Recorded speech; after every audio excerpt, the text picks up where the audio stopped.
Hi, my name is Leif-Nissen Lundbæk. I'm the co-founder of XAIN and the CEO.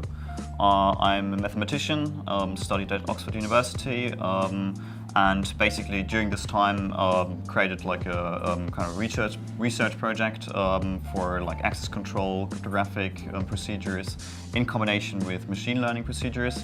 And during that time also worked together with larger companies like Daimler, also known as Mercedes-Benz, and basically created XAIN first in this research time and then partnered up with others to basically found also this company.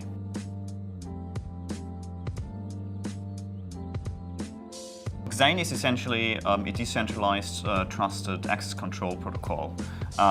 It's kind of like agnostic towards blockchains in general, but currently and so far we work together closely with Ethereum and create like a bidirectional access control language for example, machine networks. In particular machine networks, and in this space we work together especially in the mobility space, for example with Porsche, Daimler and other automotive companies to create a framework where we can actually talk with machines in a very secure and trusted way to actually create kind of like an app store where we can access data and also machine control on cars directly and can distribute this also in an automatic way to other people and share this.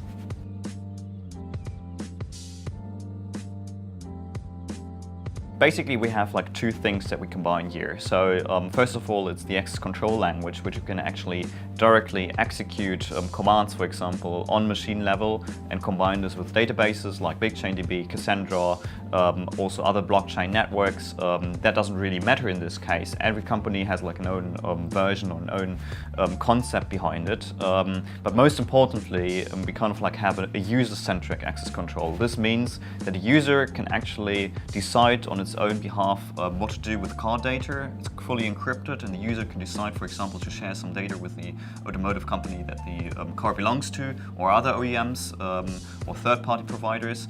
For example, this network is then completely connected with the car itself, as we provide also an embedded client that is directly integrated to the car.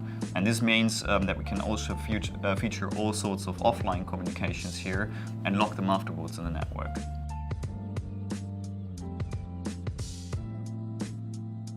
So the biggest challenge working with large companies like Porsche or like Daimler in this sense is of course that they're in a way much slower than of course the startup spaces. But this is also kind of also like a good chance basically also for startups like us, because we actually need to develop these kind of projects in a way that they actually fulfill all sorts of security issues and are not like too fast, because like startups also are like quite keen on bringing stuff in production, but this is like often they have like some kind of like challenges and these larger companies, they also have like a huge engineering background and also like a huge optimization background, which can also be very positive for the startups they work together with.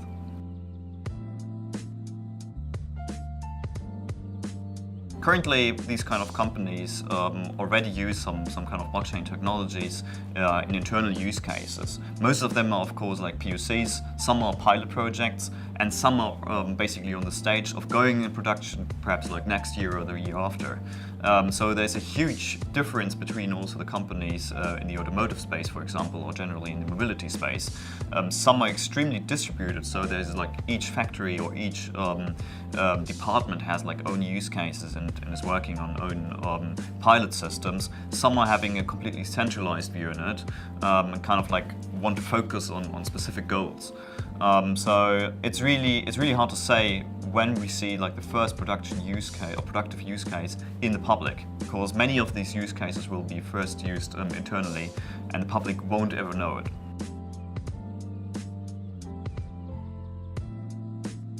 So XAIN is trying to be really a completely agnostic access control protocol and trying to be the access control protocol. So whenever, for example, Ethereum projects or Hyperledger projects have, for example, some kind of interactions with a card. They need, of course, like an embedded client. They need, of course, a blockchain behind it. They need databases. But of course, they also use or need an access control feature, or an access control language. So we provide also to the public an access control language that actually can be executed in all sorts of different blockchain systems. So we have, for example, then a fleet of different cars that all have like execute the same language here, and it doesn't really matter what kind of blockchains the different car companies use.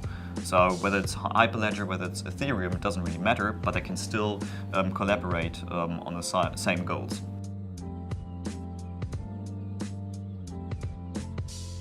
First milestone is that we actually feature like a standard language that also can be integrated in like different blockchains. So far, we are all only really featured on Ethereum, and all projects that we do have been featured on Ethereum. But we will now integrate also the language for BigChainDB. There is a project with IOTA, and there will be also that we just signed a partnership with Oracle on Hyperledger Fabric integration. So we kind of like by the end of this year want to have our language, domain-specific access control language, being featured in all major blockchain projects. EOS, of course, as well.